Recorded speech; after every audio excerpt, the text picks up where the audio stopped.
Bradford City continue their 2025-26 League One campaign with a home clash against Barry Murphy's at Cardiff City, and in today's video you're going to find out how both teams have got on so far this season, what my starting limit would be for this game if I was Graham Alexander. If you do go on to enjoy today's video, then make sure to like, comment and subscribe. But my team Bradford City, we currently sit third in the League One table. After 24 matches, we've got 13 wins, 7 draws and 4 defeats, scoring 34 goals and also conceding at 25, which leaves us on a positive 9 goal difference and 46 points. Our last couple of matches then have been a win, a loss, a win, a win and a loss. In terms of those last couple of matches, obviously last Saturday at home to Rotherham was postponed due to a frozen pitch. It's been nearly 2 weeks since our last game, but that did finish in a 2-1 away win for Bradford City. Our best performance in a number of months. We've seemingly in this game got back to the high pressing intensity sort of football that you'd expect to come from Bradford City from the first couple of months of the season, and this was a very good 3 points. Prior to that though, we had a very disappointing 3-0 defeat away at Mansfield Town. We made a fair few changes in this game, and you could see that there was too many players who were probably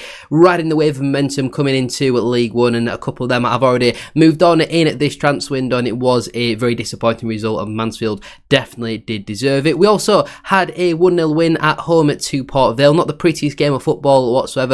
Very scrappy, big physical battle on, I think it was a Monday night under the lights, so it's certainly one that a couple of years ago would have gone the wrong way for Bradford City. But Jensen Metcalf's first goal for the football club, absolute worldie, and delighted to get the 3 points in that one. We also had a 2-1 win at home to Wigan Athletic, who did pick up a couple of red cards in this one, but Joe Wright coming up with a 90th minute winner in that one. He was also nominated to be a League One Player of the Month for the month of December, and obviously that goal probably did contribute towards that, but again, always nice to be winning at Valley Parade. And then prior to that one, we had a 2-1 defeat away at Leyton Orient. Very good start to the game. We were very good for the first 20 minutes or so, but then after that, they made a tactical change to very sloppy defensive plays from us to concede both of the goals, and obviously we had a couple of very good opportunities. On another day, we should have easily won at this game, and unfortunately, we just didn't win it. Compared though to at Cardiff City, they currently sit top of the League One table. After 25 matches, they've got 16 wins, 4 draws and 5 defeats, scoring 43 goals and only conceding at 25, which leaves them on a positive 18 goal difference and 52 points. They're 6 points clear of us at this moment in time, but we do have a game in hand. They've had a brilliant season so far. I think there was a fair few people, maybe including myself at the start of the campaign, given that they didn't really make many signings, thinking it might just be a season of mid-table for Cardiff City, but they have been absolutely excellent. Their last 5 matches then have finished in a draw, a win, a draw, a win and a win, so very good run of form for them at this moment in time. On Saturday just gone, they had a 1-1 draw away at Leyton Orient. I turned this game on pretty much as soon as Cardiff City scored, really. Well taken goal from Yusuf Saleh, who seems to have got into the stride of things now. It took him a couple of games to really get up and running, but now he's scoring every other week, and he does certainly look like a very good threat. But obviously we lost away at Leyton Orient, so going there, they've been recently at home, Leyton Orient have been quite good, so going there and getting a point is not the end of the world. They also had a 1-0 win at home to Wigan Athletic. The away side just tried to defend for the entire game, keep the goal difference down and hope for the best. It was total domination from Cardiff, an absolute wonder goal from Callum Chambers. They also had a 1-1 draw away at Wycombe Wanderers. Again, Wycombe are a pretty strong side at home, so this is not the worst point in the world whatsoever. We've seen in their last 3 matches, obviously they have drawn 2 of those, both of them being away.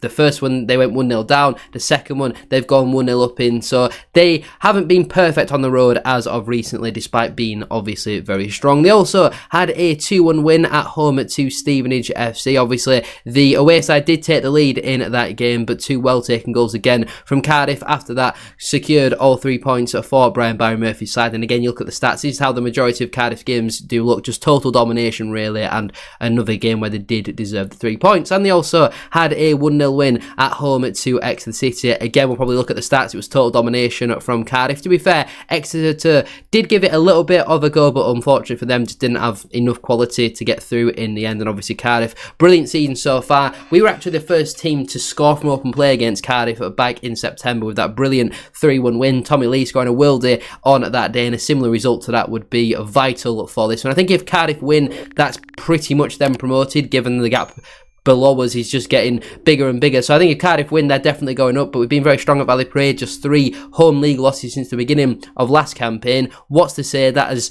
good of a team that Cardiff are, and we've got to give them a lot of credit and a lot of respect. What's to say if we're on our A game that we can't get 3 points in this one? Before we do go any further though with today's video, please make sure to drop a like on there for me and subscribe to the channel as well. If you are new, can we try and hit 150 likes on today's video? And don't forget to get your thoughts in down in the comment section down below. Let me know down below your score prediction for this match and what would your starting 11 be as well. Obviously there's been a fair bit of change in terms of incomings and outgoings since the last time that Bradford City did play. I think there's been maybe 7 or 8 pieces of transfer business, so let me know down below what would your team be. In terms of my selection then for this game, I would go with the 3-4-2-1 formation. I think it's been a formation that has served us very well so far this campaign, and obviously we know Cardiff, they're going to have their threats, but I think we've got to worry about ourselves, and as long as we're performing at our best possible ability, then I think on our day we certainly can beat Cardiff City, as we showed back in September. In goal for me though, I would go with Sam Walker. On the whole, I do think he has had a really good season so far. Some games he's made some outstanding saves, like in the reverse fixture. Other games he's made the odd error, which has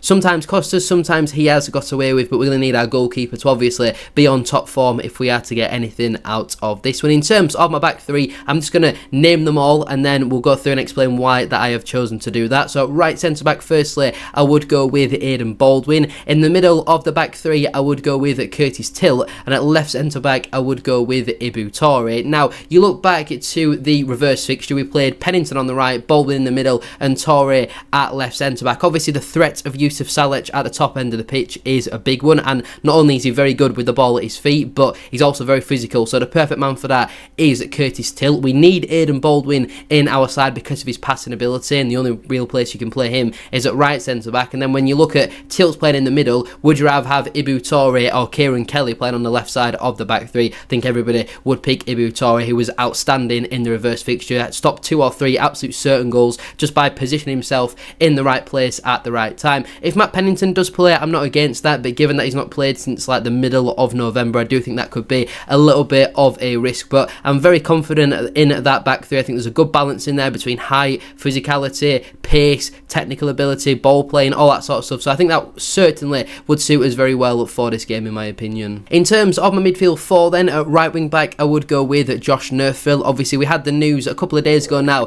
of Brad Halliday's departure. He has joined Scottish Premiership side at Dundee. So obviously with Harrison Ashby as well, new signing coming in, I don't see Alexander just throwing Ashby straight in there, although by all accounts he's done quite well in training so far, and obviously has had previous experience in the Championship. Nerfville was very good last time out against Blackpool in our recent game, and obviously scored in the reverse fixture as well, so hopefully he can come up with another one in this one. In terms of my two central midfielders, firstly I would go with the captain, Max Power. These next couple of matches, I think our next 5 games are all really tough. We play Cardiff, Huddersfield, Lincoln, Doncaster and also Luton. I think even after that we've got Peterborough, so there's going to be a lot of change in rotation with Max Power being on 9 bookings. Hopefully he doesn't get any until maybe the Lincoln game, and then he misses Doncaster and Luton. Like, it's really hard to judge which 2 games that you want your captain to miss. Hopefully he never gets booked for the rest of the season and we don't have to worry about that, but I think with the way that he plays, it is quite likely. Hopefully he doesn't get one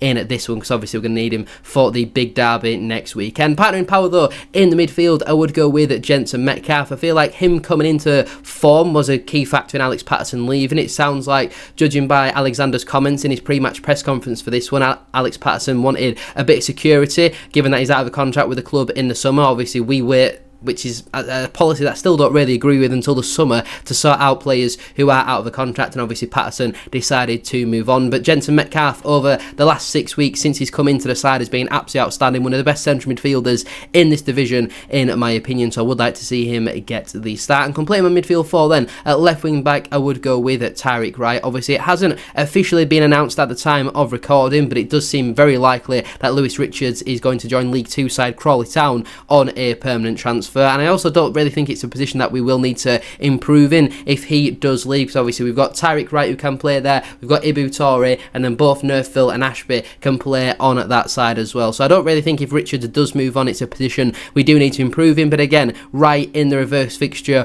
was very good. Wasn't great last time out against Blackpool, in all honesty, but hopefully he can get back to his best in this one and hopefully get his first league goal of the season. In terms of my front three then, firstly as my right attacking midfielder, I would go with Anthony Sarcevic. We all know how how important he has been in a Bradford City shirt since he signed really, but especially this season as well. Scored a penalty in the reverse fixture, and you just need his experience in these type of games. You look at our win rate when he's in and out of the side, absolutely has to play if he is available. Obviously came off with a slight injury I think against Blackpool, but given the fact that he's had that rest now between the two games, I do think he should be fine to start this one. As my left attacking midfielder, I would go with Bobby Poynton. Again, I think the game being postponed against Rotherham certainly does benefit him, because I don't quite think he would have made it for that one, but I think he's going to be back for this one and hopefully can find himself on the score sheet. Again, at Valley Parade we know he does love a goal, and obviously hasn't scored for the last couple of games, obviously has been out of the side for some of them, so hopefully can find himself back on the score sheet for the first time this year. And as my striker then, I would go with Will Swan. Obviously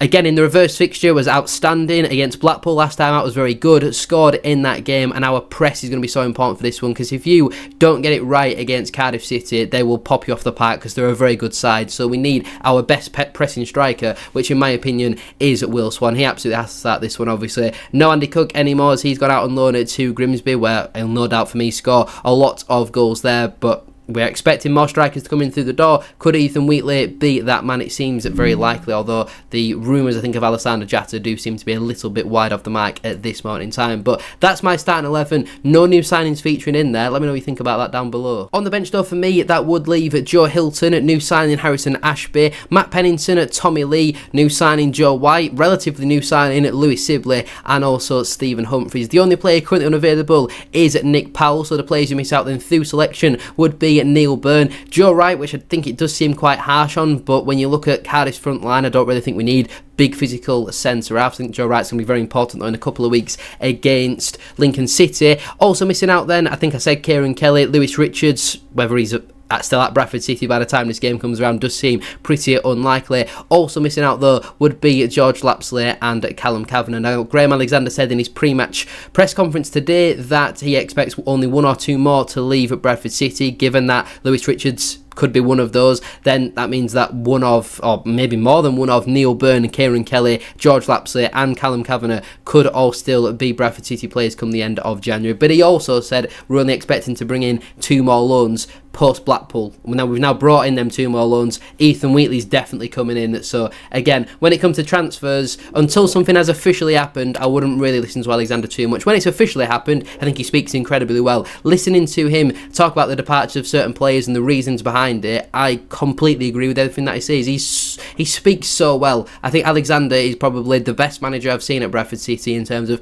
how he communicates and articulates himself. I think he seems like not only a brilliant manager, which he is, one of the best in the division for me, but also just a brilliant human being as well. But anyway, I'm going to leave it there then for today's video. If you have enjoyed, please make sure to drop a like on there for me and subscribe to the channel as well. If you are new, can we try and hit 150 likes as I said at the start of today's video? And don't forget to get your thoughts in down in the comment section down below. Let me know down below your score prediction for this match. What would your starting 11 be as well? It's going to be an incredibly tough game. Point wouldn't be the end of the world, but I do think if we lose, that means Cardiff City are practically promoted. If they go 9 points clear, I think that's a big gap for them to drop. Thank you all for watching though. Have a great rest of your day, and I'll see you very soon for another one.